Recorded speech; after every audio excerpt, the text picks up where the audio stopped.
Well, welcome back to another session here with the 8th grade design project. We're making pretty good progress on this, or at least I am. Yesterday when we left off, we were, of course, checking out our concept piece that we did in order to make sure that we've worked out a lot of the problems that we've been encountering on here.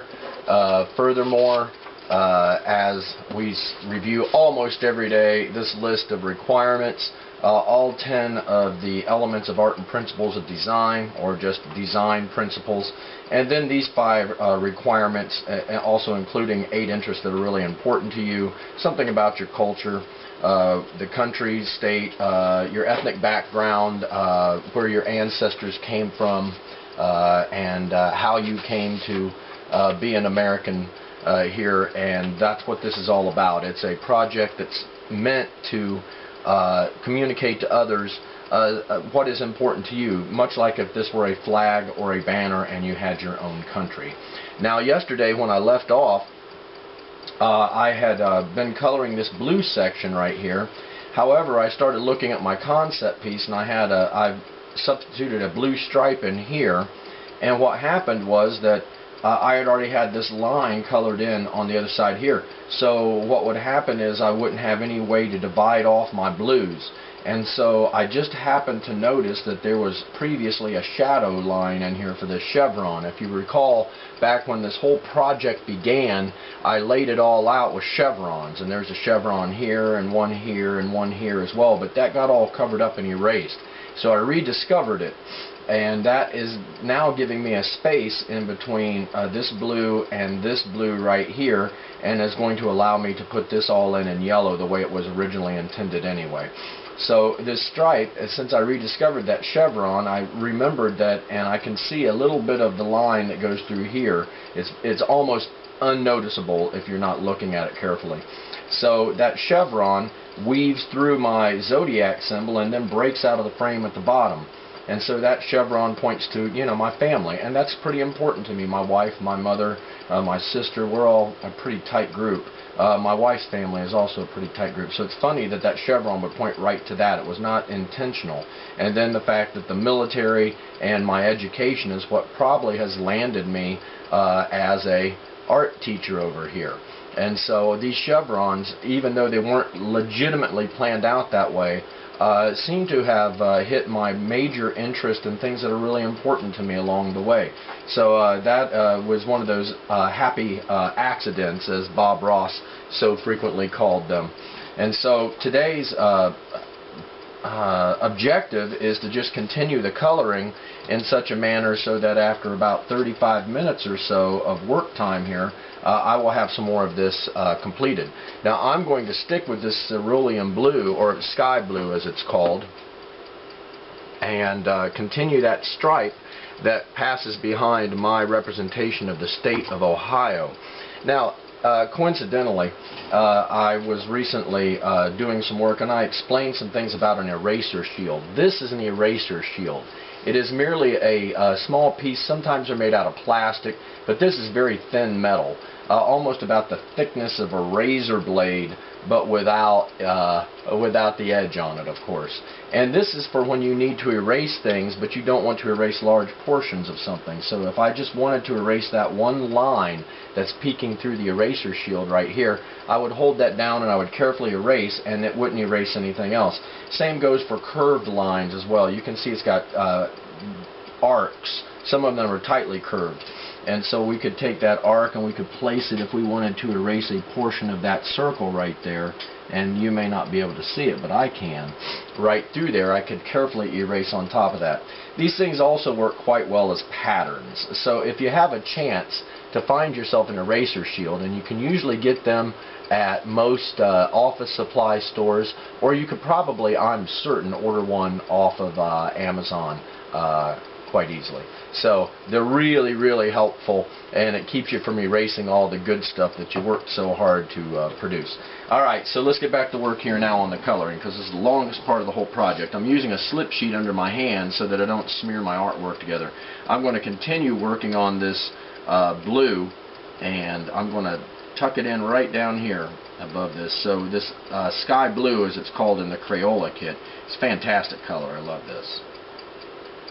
Okay, so I'm going to keep using this, and it will also pass behind the circle and also behind the state of Ohio, that picture of the state of Ohio as well. So if you're doing the project that I'm doing, and that's perfectly fine, although your subject matter inside this project would be different than mine, but the way we laid out the circles and the interest, and of course your initials would be different, your sign of the zodiac also likely to be different as well. All of these, you can completely reproduce the project I've made, just personalize it with your own information.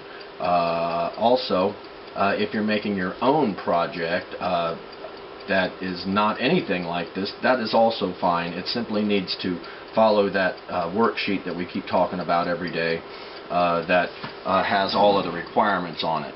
So it still has a requirement that it meets all of the design elements and principles, and also that it is you know, fully colored in, and you use a lot of different types of colors and shapes in order to make it look visually interesting, and it's got to communicate a message, so it needs those 5 items that were at the bottom of the form that I keep showing you every day.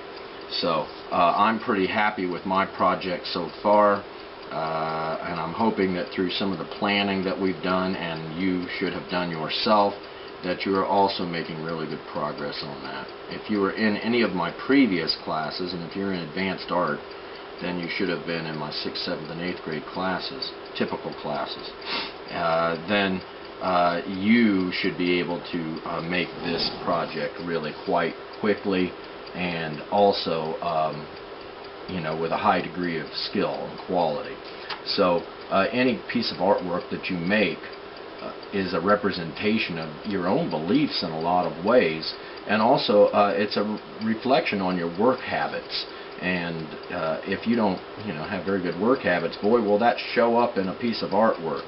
So you can't really just sling it together and fly by the seat of your pants. That really is a bad way to create interesting visual art that speaks to people.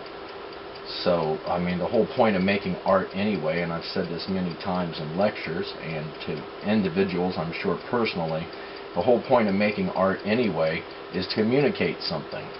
Art is simply visual art, music, the practice of oratory where you make big long speeches, writing, creative writing, music, all these things are forms of expression or communication. And so everything that you make in the arts is a dance, is a form of communication. Now sometimes, you know, the form of communication or expression that you use has got to be appropriate for what it is you're attempting to communicate. If you're trying to communicate how to build a house through music, it might be great music, but it also might be quite confusing to the people that are attempting to, you know, learn how to build that house. So there are some forms of expression, communication that are just more appropriate for some types of work. And so visual art and pictures are really important when it comes to building things. It has representations in it, and also a great deal of information written into the plans on how to build things. And so one picture or one drawing is worth probably thousands of words of explanation, either spoken words, written words, you know, those types of things. So visual art is very powerful when it comes to communicating ideas about construction and about architecture. Using computers has made this somewhat easier, but the ideas and the knowledge and the learning still has to come from the individual that's attempting to communicate their ideas. So blueprints, which are plans for building complex structures, complex machinery even, are almost always accompanied by extensive drawings explaining how they go together and what the intention of the parts are, and what detailed examples of how all the parts fit together, and explanations as well. So it's really, drawing is an important tool in communicating, and that's what artwork is all about anyway, and that's what this project is about. It's visual communications. Tell me about yourself. If you had your country of your own, what would be on your flag? And so some countries have very simplistic flags, but this is not really about, you know, this is about one individual, very complicated, not about the big ideas that the entire society promotes or believes in. Alright, this blue, I think I'm going to probably end up wearing it out before the end of the project, but I like this color. It's blue has a lot of psychological content in it. A lot of people believe in it as it's like valor, which is the highest form of courage. Some people think of it as just purity, like a pure blue sky with no clouds in it. Some people think of it as sadness. So when you got the blues, that's what some people think that is. So the colors are very important to the communication of the content. And in this case, I've picked out specific colors to represent these things. Now, sometimes you can just use a color because it looks good, right? So, you know, it's just times when just visual beauty is important enough to just pick a color because it looks nice. Alright, this strong sky blue is really popping out now that I've got it all working. Now, I believe it's important really to try to not leave a pattern behind when you color if you can avoid it. So simply just, you know, what you all would probably call scribbling, and that's probably a good description of it. That random mark making where you're trying not to form a pattern is a really good method for smoothing out your colors so that they don't all look like you can see that overlapping strike mark many times if you just color in the same direction all the time. And that's a distraction. You may have worked for, you know, a long time to make this piece of artwork, and then you show it to somebody, and the first thing they ask you is not what does this mean or represent, but what's up with all these, you know, pencil strike marks overlapping? Did you do that on purpose? And you end up never even talking to them about what the content of the picture is about. So don't give your viewers, especially people that are hypercritical, don't give them that opportunity to pick on anything. Address those issues like opacity and the smoothness of the color and whether there's a pattern forming or not. Address those issues before anybody, some art critic, has a chance to pick on your work. So art critics usually are just angry people that simply can't make art themselves very well, and so they just want to pick on other people's art. Although they're important. Art critics are important to keeping us all humble, I suppose. Although they could probably practice a little humility themselves, I think.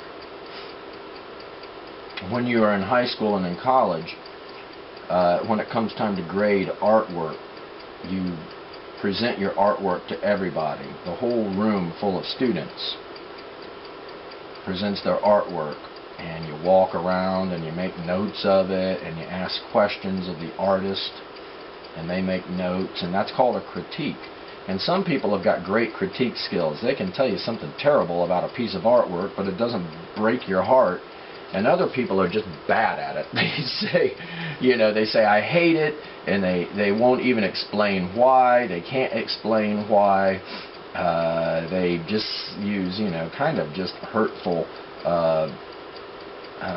communications, and then they don't even really have enough sense to say something meaningful or break it down into the elements and principles and say, you know, this line right here, this looks great, or this hurts my feelings, this line right here shouldn't be here. They just don't really analyze it a lot of times. They just react to what they are being presented with. And that is really a bad way to make a decision about art. Everybody wants to jump right to the judgment phase of when they are critiquing artwork. And in reality, you're supposed to, you know, respond to it first and analyze it and assess it and you know, try to understand it before you start making a judgment about it. When I was younger, there were a lot of paintings I just did not get, and I had zero appreciation for them. And a lot of those paintings are abstract expressionists. That means there's really no content. They're non-representational. And I never understood why anybody would spend all their time making a piece of artwork that doesn't represent nothing. And then I became a little more educated, sophisticated, and I was able to answer that question, because sometimes it's neat just to see what happens when you put paint on. Now, I find it difficult for me to be able to work that way. I'm a very hard-edged, tightly controlled art maker, and that comes across, I'm sure, by people who meet me and ask me questions about my art and why it looks the way it does. However, I'm more of a design-oriented artist than a representational artist, but you have to be able to draw and paint in a realistic manner, or you will not get much respect from the rest of your colleagues, your instructors, you know, fellow artists. It's really, in the minds of the people that make art, representationalism is a foundation for making art, not an end in itself. It just helps you to understand how the visual world looks, and you can take advantage of that when you make other artwork then. However, if you don't understand any of this, you'll keep making the same mistakes. People will keep asking you the same ridiculous questions all the time. This little scrap over here is going to be blue also. I think that'll be a good way to move the viewer's eye around in there. They'll follow this broad blue stripe I was working on a second ago, and it will lead them right to this little patch of blue right there, tucked in there very nicely between the interest circle and, of course, the interior, the elbow of that chevron. Alright, now back to here. So sometimes when you're coloring along, you get great ideas. Other times you need to reject those ideas because you've already got a plan, and you start messing with the plan sometimes in the middle of it, and it gives you sketchy results. Alright, so the large areas that I'm concentrating on right now, working from the general to the specific, is what I'm trying to do here, and not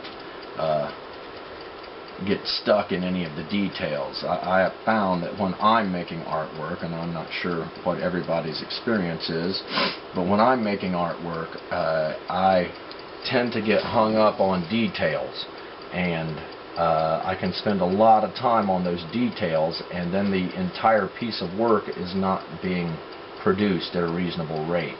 That detail comes out fantastic, but then when I have to, you know, I find that I've got just a lot of chore-driven type work, which is coloring in the large areas in uniform colors. So that's why I like to address those first.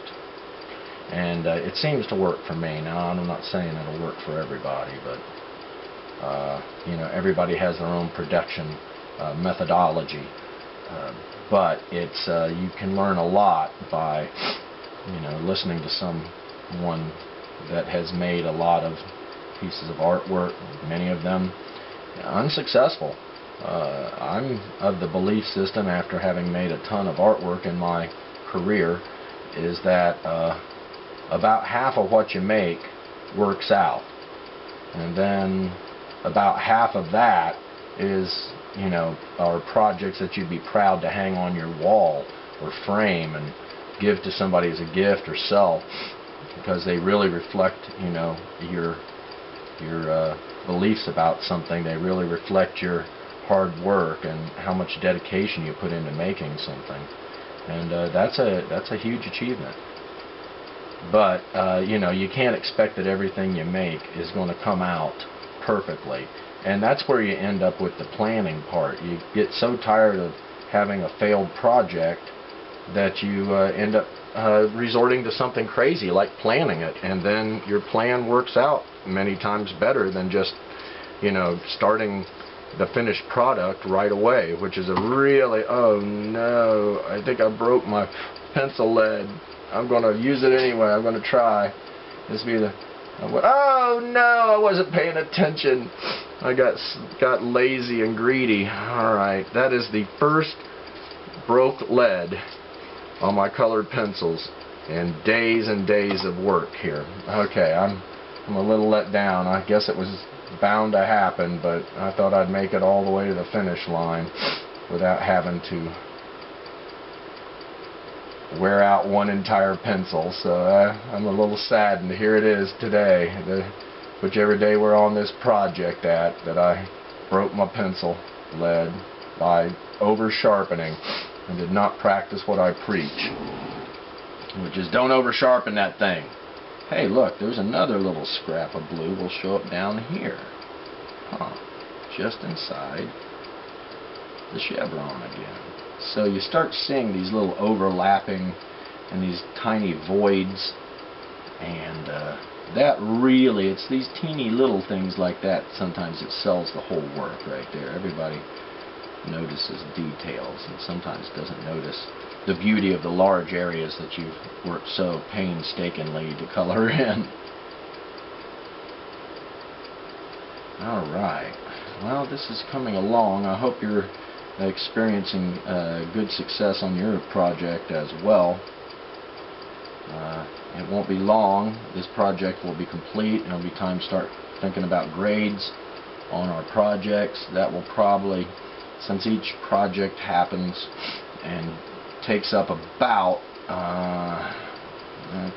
11 days of legit production time, and then once we get that brought to a conclusion, we can't just keep working forever. We've got to close up the unit, and we will grade the notes, and we'll have a quiz, and then we'll grade our projects. And so if this is an E-lesson that you're taking, then you would want to take photographs of those projects along with all the various forms that we use during grading day, and then email those to me. Many of you have already. If you're making this project up because you've missed some class, well, then you'll simply see me about bringing this project to me personally, and then I will grade it, or maybe ask you to grade it, and then I will either concur or dispute your grade. So to get really good marks in art, good grades in art, you really got to be working a lot. Now, if we were in a physical classroom, I'd be observing your work habits every day. But since we are not in a physical classroom, all I can observe is the results that you are getting. And so if you are, it's taken me this long, and I do this type of work constantly, and being an art teacher, I'm constantly working on art projects anyway. However, if it's taken me this long to get through this project to the point where we're at right now, then it's hard for me to understand how a middle school student could have completed it by now, at least to any level of quality work. So you really should just work slow and good and try to meet your deadlines. Anytime we start a project, you could get on your calendar and look up, and I'd put a mark at 11 days out from the day we begin it. And that's almost always when it's going to be due. So I can't tell you precisely when a project will be due when we begin it, but the answer is 10 or 11 days. 11 days is usually the number it takes. Alright, that is looking really good. And that blue has got a lot of continuity and unity to it now. So, and the light is hitting it, so it kind of gives us different types of blues there because of the way the light is shining off of it. However, it's all one uniform type of blue. And now I'm getting this kind of passover effect right here, where this little piece of aqua looks like it was cut out of construction paper and is over top of this blue. That's fascinating.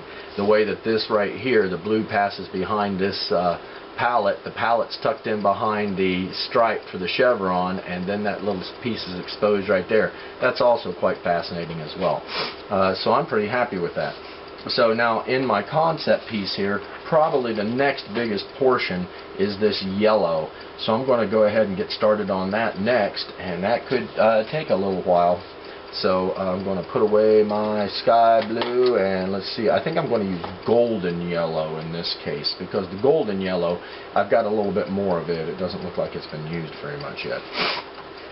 Okay, so let's dust the drawing here a bit and make sure that it's clean. Yellow does not have a lot of concealing power, and so if there's any stray marks, they really do need to be addressed and cleaned out before we start coloring over the top of them, especially in the area where all the yellow is going to be, which is everything below this blue stripe and above the mountains.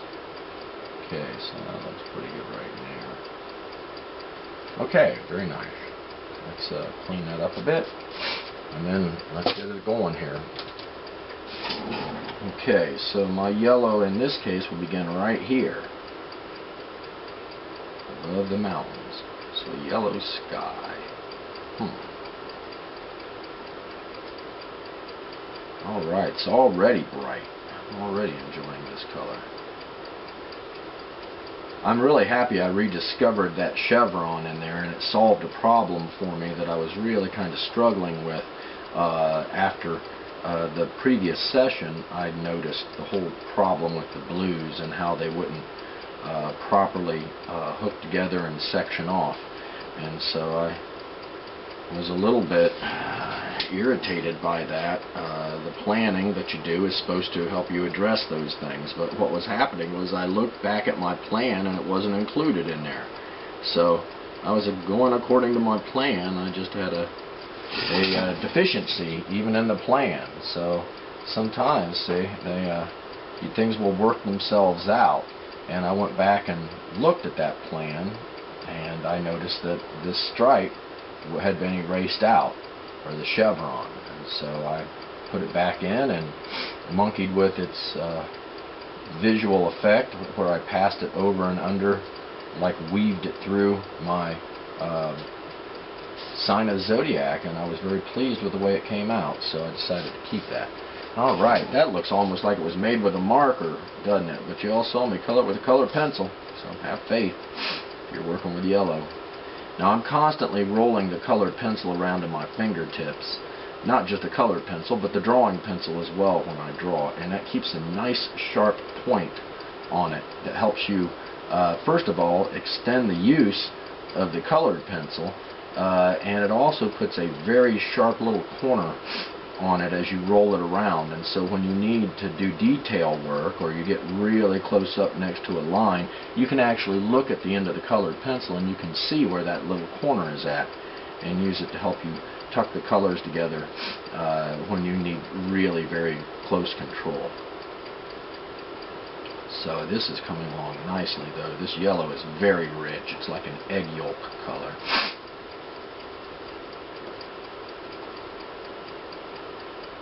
Plus, you can get a little bit of foreign language education there. If you look at this, it tells you that it's golden yellow in English, and then it says it's amarillo, which is yellow in Spanish, and then it says jaune, J-A-U-N-E, which is yellow in French.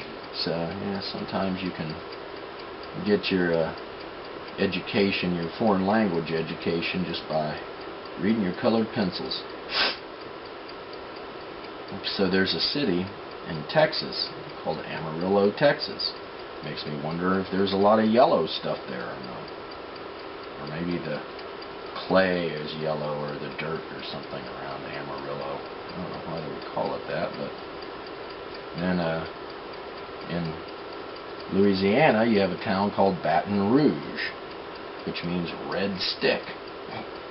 So I wonder where the red sticks are from. That'd be something to look up and figure out.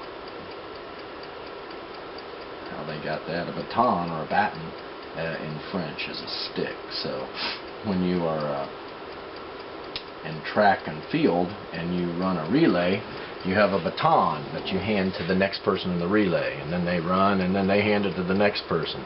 That's kind of where, if you are a baton twirler, that's a stick of sorts, is what it's referencing. The director of an orchestra has a small object in his hands as he's directing the music, and that's called a baton as well.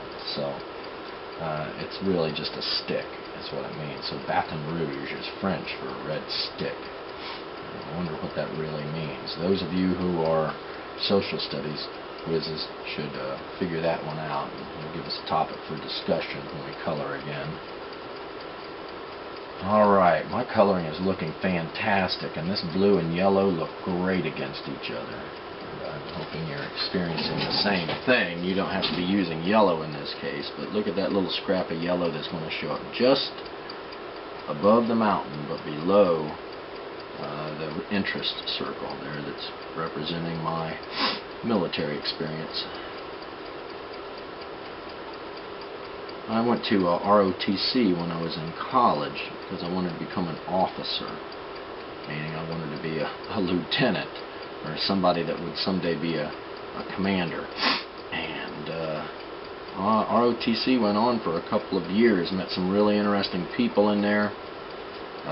When I was finally done with ROTC, I was commissioned, meaning they made me a second lieutenant in the Army, and my mother pinned on my brass on one shoulder, and my girlfriend, who is now my wife of over 30 years, pinned on my brass on my other shoulder.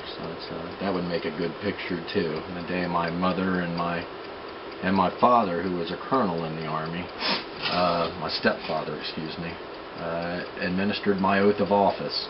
So I had to raise my hand, and he swore me in, and my mother, my girlfriend, who is now my wife, pinned my bars on, and I became a lieutenant. And boy, did I! That was a lesson right there. But military service is a great learning opportunity for certain types of individuals.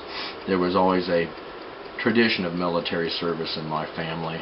Most of my mother's brothers, my uncles, had all served in the military or been drafted. My stepfather was a decorated veteran from Vietnam. My grandfather on my father's side was in World War II also. And then going back before that, my grandmother's father was a member of the United States Army as well, back in the time between World War I and World War II. So that's how he met my grandmother. Strangely, they were brought together by one of his friends that he had in the military, and well, the rest of the story is they met, fell in love, and I'm here telling you that story right now. So the tradition of military service in families is usually a very strong one, and you get to see a lot of things that matures you quickly, especially if you're a person with maturity issues. It matures you very quickly. You become an adult very quickly during basic training, or you are sent away. They try to fix you, but if they can't get you to do crazy things like follow directions, they will ask you to leave, and you'll be one of the few people in history that really signed up for the Army and wasn't ready for it. Or the Marines. I bet that basic training is nuts. Alright, this yellow looks fantastic up against that blue, but it gets kind of an orange effect, like mac and cheese orange, at least to me. That's the way I'm seeing it here, because the blue is kind of messing with my vision here a bit. Okay, this is coming along quite well. I like to go back and review these videos when I'm editing them, and I'll sometimes speed up the pace of them so I can watch this all happen very quickly. It's kind of entertaining to see. Alright, now I've got a little bit of pencil marking showing through my yellow, and boy does that drive me crazy. Well, there's the bell already, and that means we've been at this for about 38 minutes of solid time here. And with 8th graders, I really try to push the instruction, the duration of our instruction, to about the entire, the length of a regular class period, and so that is about 43 minutes on a traditional middle school schedule. Now 43 minutes would also include getting to class, that would also include getting your materials out and getting ready to go, and then of course at the end of the period putting all of that stuff away. So usually if we can get about 36 minutes of really good production time in a 43-minute class, that's fantastic. Now sometimes classes are longer than that. So if it were a 53-minute class, then we would be expected, this lesson would be about 48 minutes long, I guess. And then the rest of it would be kind of academic, talking about stuff and going over forms and such.